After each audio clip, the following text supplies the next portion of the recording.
नमस्कार दोस्तों, आज मैं आपको शारदीय नवरात्रि के तीसरे दिन व्रत में सुनी जाने वाली चंद्रघंटा माता की कथा सुनाने जा रही हूँ। प्रेम से बोलिए चंद्रघंटा माता की जय हो, दुर्गा माता की जय हो। माँ दुर्गा जी की तीसरी शक्ति का नाम चंद्रघंटा है। नवरात्रि उपासना में तीसरे दिन इन्हीं के विग्रह का पूजन आराधना किया जाता है। इनका यह स्वरूप परम शांतिदायक और कल्याणकारी है। इनके मस्तक में घंटे के आकार का अर्धचंद्र है, इसी कारण से इन्हें चंद्रघंटा देवी कहा जाता है। इनके शरीर का रंग सोने के समान चमकीला है। इनके 10 हाथ हैं। इनके 10 हाथों में खड्ग आदि शस्त्र तथा बाण आदि अस्त्र विभूषित हैं। इनका वाहन सिंह है। इनकी मुद्रा युद्ध के लिए उद्धत रहने की होती है। इनके घंटे की सी भयानक चंड ध्वनि से अत्याचारी दानव दैत्य राक्षस सदैव कंपित रहते हैं। नवरात्रि की दुर्गा उपासना में तीसरे दिन की पूजा का अत्यधिक महत्व है। इस दिन साधक का मन मणिपुर चक्र में प्रविष्ट होता है। माँ चंद्रघंटा की कृपा से उन्हें अलौकिक वस्तुओं के दर्शन होते हैं, दिव्य सुगंधियों का अनुभव होता है तथा विविध प्रकार की दिव्य ध्वनियाँ सुनाई देती हैं। यह लक्षण साधक के लिए अत्यंत सावधान रहने के होते हैं। माँ चंद्रघंटा की कृपा से साधक के समस्त पाप और बाधाएं विनष्ट हो जाती हैं। इनकी आराधना सदा फलदायी है। इनकी मुद्रा सदैव युद्ध के लिए अभिमुख रहने की होती है, अतः भक्तों के कष्ट का निवारण यह अत्यंत शीघ्र ही कर देती हैं। इनका वाहन सिंह है, अतः इनका उपासक सिंह की तरह पराक्रमी और निर्भय हो जाता है। इनके घंटे की ध्वनि सदा अपने भक्तों की प्रेत बाधाओं से रक्षा करती रहती है।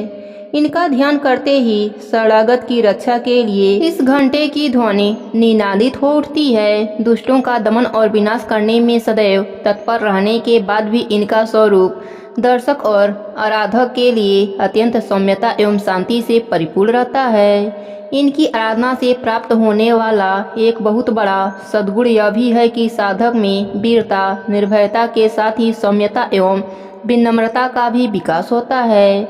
उसके मुख नेत्र तथा संपूर्ण काया में क्रांति गुण की वृद्धि होती है। स्वर में दिव्य अलौकिक माधुर्य का समावेश हो जाता है। माँ चंद्रघंटा के भक्त और उपासक जहाँ भी जाते हैं, लोग उन्हें देखकर शांति और सुख का अनुभव करते हैं। ऐसे साधक के शरीर में दिव्य प्रकाश युक्त परमाणुओं का अदृश्य विकसित होता रहता है। यह दिव्य क्रिया साधारण चक्षुओं को दिखलाई नहीं देती, किंतु साधक और उसके संपर्क में आने वाले लोग इस बात का अनुभव भली भांत करते रहते हैं। हमें चाहिए कि अपने मन, वचन, कर्म एवं काया को विहित विधि विधान के अनुसार पूर्णतः परिशुद्ध एवं पवित्र करके माँ चंद्रघंटा के शरणागत होकर उनकी उपासना आराधना में तत्पर हों। उनकी उपासना से हम समस्त सांसारिक कष्टों से विमुक्त होकर सहज ही परम पद के अधिकारी बन सकते हैं। हमें निरंतर उनके पवित्र विग्रह को ध्यान में रखते हुए साधना की ओर अग्रसर होने का प्रयत्न करना चाहिए। उनका ध्यान हमारे इहलोक और परलोक दोनों के लिए परम कल्याणकारी और सद्गति को देने वाला है। प्रेम से बोलिए चंद्रघंटा माता की जय हो। अब सुनते हैं नवरात्रि व्रत में सुनी जाने वाली राम जी की कहानी। प्रेम से बोलिए राम जी की जय हो। एक नगर में एक जाट और जाटनी रहते थे। वह बहुत ही गरीब थे। एक बार जाटनी जाट से कहने लगी, मैं तुम्हें 4 रोटी बनाकर दूंगी, तुम नदी किनारे जाना, वहाँ राम लक्ष्मण आते हैं, वहाँ जाकर यह पंक्तियाँ कहना। राम बड़े, लक्ष्मण छोटे, वह बैठे अम्बे की डाली, वह बैठे चंबे की डाली, मिट्टी का दशरथ बनावे, मक्खन मिश्री का भोग लगा के दे परिक्रमा घर को आवे।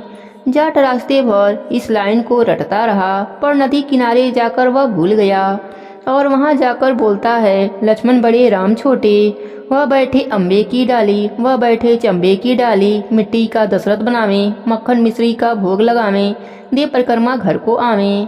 जाट की बात सुनकर राम लक्ष्मण से कहने लगे कि लक्ष्मण, इसने तुम्हें बड़ा बताया है, तुम इसे कुछ दे दो। लक्ष्मण जी बोलते हैं, हे राम भैया, इसकी बुद्धि मलिन हो गई है, यह मूर्ख व्यक्ति है, कहीं राम से भी बड़ा दुनिया में कोई है। राम जी बोले कि नहीं लक्ष्मण, इसने तुम्हें बड़ा बताया है तो तुम इसे कुछ दे दो। राम जी की बात सुनकर लक्ष्मण जी ने एक बॉक्स में मोहर असरफी भरकर उसे दे दिया। जाट जब घर आ रहा था तो रास्ते में चोरों ने उसका सारा सोना लूट लिया। वह खाली हाथ घर गया। तब जाटिन ने पूछा, कुछ मिला? जाट बोला, मिला तो था पर चोर लूट ले गए। जाटनी ने कहा, कोई बात नहीं, कल फिर से जाना। अगले दिन फिर जाटनी ने 4 रोटी बनाकर जाट को दे दिया और फिर से वही लाइन सिखाकर भेज दिया। पर जाट वहां जाकर वह पंक्तियां भूल गया और लक्ष्मण को बड़ा बताया। फिर लक्ष्मण ने उसे हीरे मोती दिए। रास्ते में फिर से चोरों ने छीन लिया। जाट आज भी खाली हाथ घर आया। फिर जाटनी बोली, तुम वहाँ जाकर क्या कहते हो? जाट ने अपनी पंक्तियाँ सुनाई। यह सुनकर जाटनी बोली, तुम तो बहुत ही भोले हो, कहीं राम से भी बड़ा कोई हुआ है दुनिया में। अब कल फिर जाना और ठीक ठीक से बोलना। अगले दिन जाट फिर गया और आज ठीक से पंक्तियाँ भी बोली। लक्ष्मण जी बोले, हे भैया, आज इसको अक्ल आ गई है, इसे आप कुछ दे दो। राम जी मुस्कुराते हुए आए और बोले, भाई मेरे पास क्या है, यह जौहर की मिट्टी है, इसे ले जा। राम जी ने थोड़ी सी मिट्टी जाट को दे दिया। जाट मिट्टी देखकर बड़बड़ करके जाने लगा कि रोज सोना चांदी मिलता था, आज मिट्टी क्या ढेला मिला है। मिट्टी लेकर वह घर की ओर चल दिया। बीच रास्ते में फिर से चोर मिले और उन्होंने मिट्टी देखी तो उन्होंने उसे नहीं लूटा और छोड़ दिया। अब जाट मिट्टी लेकर घर पहुंचा। जाटिन ने पूछा कि कुछ मिला? जाट बोला कि हाँ, तेरी उल्टी सीख के कारण आज मिट्टी की ढेली मिली है। जाटनी बोली, कोई बात नहीं, आज तो कुछ लेकर आए हो, बाकी दिन तो खाली हाथ ही आते थे। मिट्टी की ढेली कुछ तो काम आएगी, इससे मैं चूल्हा लीप सकती हूँ, घर का आंगन भी लीप सकती हूँ। मिट्टी की ढेली को तुलसी के पौधे के नीचे रखकर दोनों सो गए।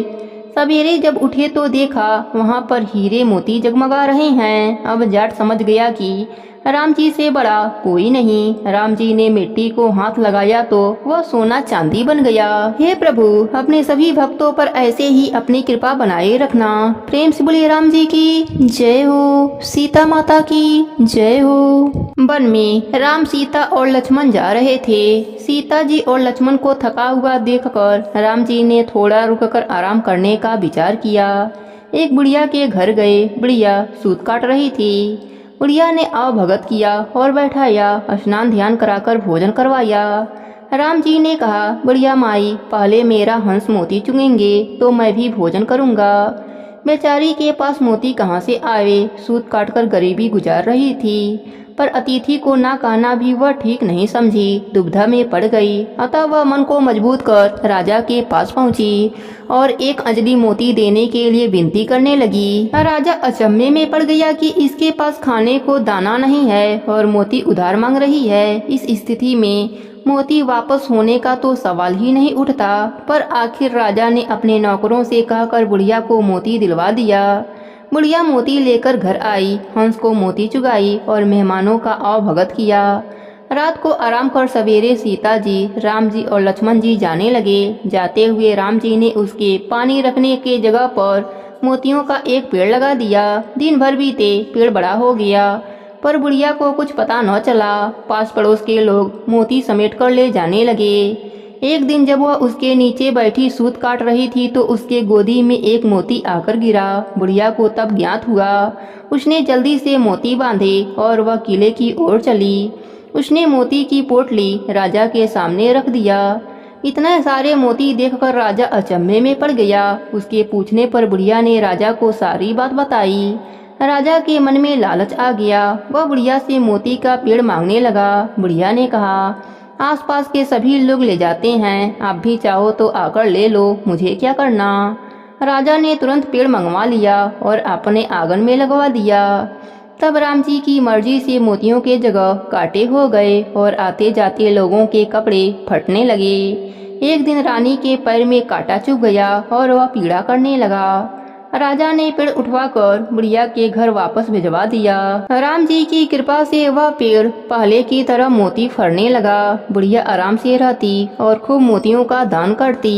हे मेरो राम जी, जैसे आपने बुढ़िया माई पर अपनी कृपा करी, वैसे ही अपने सभी भक्तों पर अपनी कृपा बनाए रखना। प्रेम से बोले राम जी की जय हो। राम आए लक्ष्मण आए, देश के पुजारी आए, नित नेम का नेम लाए। आओ राम बैठो राम, माखन मिश्री खाओ राम, दूध बतासा पियो राम, सूद के पल का पोटो राम, साल दुसाला ओढ़ो राम। राम सवारे सबके काम, खाली घर भंडार भरेंगे, सबका बेड़ा पार करेंगे। जय श्री राम जय श्री राम। सीता माता कहानी कहा करती थी, श्री राम सुना करते थे। एक दिन भगवान राम को किसी काम से बाहर जाना पड़ा। सीता माता कहने लगी कि भगवान, मेरा तो 12 बरस का नितनेम है, मैं अपनी कहानी किसे सुनाऊंगी। भगवान बोले, ऐसा करो, कुएं के पाल पर आकर बैठ जाओ, औरतें पानी भरने आएंगी, तेरी कहानी सुन लेंगी। सीता माता कुएं पर जाकर बैठ गईं। एक बहू आई, रेशम जड़ी की साड़ी पहन रखी थी और सोने का घड़ा ले रखा था। सीता मैया बोली, बहन मेरा 12 बरस का नितनेम सुन ले। बहू बोली, मैं अगर आपका नित नियम सुनूंगी तो मुझे बहुत देरी हो जाएगी, घर में सास लड़ेगी। उसने कहानी नहीं सुनी। घर आई तो रेशम जड़ी की साड़ी फट गई, सोने का घड़ा मिट्टी का हो गया। सास बोली, बहू किसका दोष लेकर आई है। बहू बोली, सासू जी दोष क्या। कुएं पर एक औरत बैठी थी, कह रही थी मेरी कहानी सुन ले, मैंने नहीं सुनी तो ऐसा हो गया। अगले दिन सास वही साड़ी पहनकर गई, वही घड़ा लेकर गई। सीता माता बैठी पाई, उन्होंने कहा मेरी कहानी सुन ले बहन। सास बोली, बहन मैं आपकी कहानी 4 बार सुनूंगी। सीता माता ने कहानी कहा, सास ने कहानी सुना। सास जब घर गई तो उसकी फटी साड़ी रेशम जैसी हो गई, सोने का घड़ा हो गया। बहू कहने लगी, सासू जी तुम कैसे सब सही कर आई। सास बोली, जो तू दोष लगाकर आई थी मैं दोष उतार आई। बहू ने पूछा, ऐसी वह कौन थी। सास बोली, वह सीता माता थी, पुराने से नया कर देती हैं, खाली घर भंडार भर देती हैं, लक्ष्मी जी का वास कर देती हैं और जो कुछ इच्छा हो उसे भी पूरा कर देती हैं। बहू ने कहा, अच्छा ऐसी कहानी मुझे भी सुना दो। सास बोली, ले भाई तू भी सुन ले। राम आए लक्ष्मण आए, देश के पुजारी आए, नित नेम का नेम लाए। आओ राम बैठो राम, माखन मिश्री खाओ राम, दूध बतासा पियो राम, सूद के पल का पोटो राम, साल दुसाला ओढ़ो राम। राम सवारे सबके काम, खाली घर भंडार भरेंगे, सबका बेड़ा पार करेंगे। जय श्री राम जय श्री राम। बहू कहने लगी, सासू जी कहानी तो बहुत अच्छी है। सास बोली, बहू रोज कह लिया करेंगे।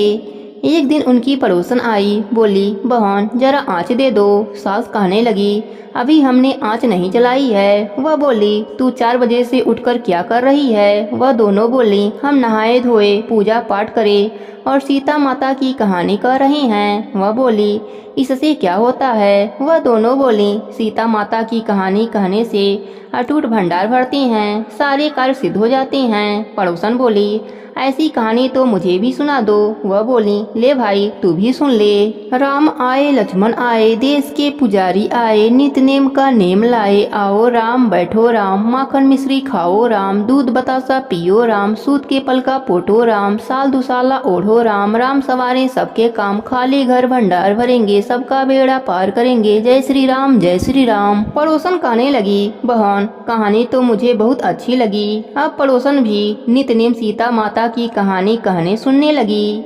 सीता माता ने उसका भी भंडारा भर दिया।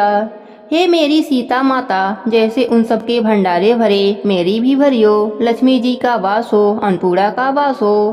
प्रेम से बोले सीता माता की जय हो, राम जी की जय हो। एक समय की बात है, एक गांव में एक माँ बेटी रहती थी। वह रोजाना राम जी का नित्य नियम की कहानी सुना करती थी। आओ राम जाओ राम, चंदन चौकी बैठो राम, कान खजूरे खाओ राम, नौरंग पलका फोड़ो राम, जिधर देखो तो रामे ही राम। इस तरह से वह दोनों माँ बेटी कथा कहानी कहा और सुना करती थीं। अब बेटी बड़ी हो गई और उसकी शादी हो गई। वह ससुराल चली गई। वहाँ पर वह सबसे कहती कि मेरी कहानी सुन लो, मेरी कहानी सुन लो, पर वहाँ पर उसकी कहानी कोई नहीं सुना करता था। तो वह बेचारी बड़ी परेशान रहती थी।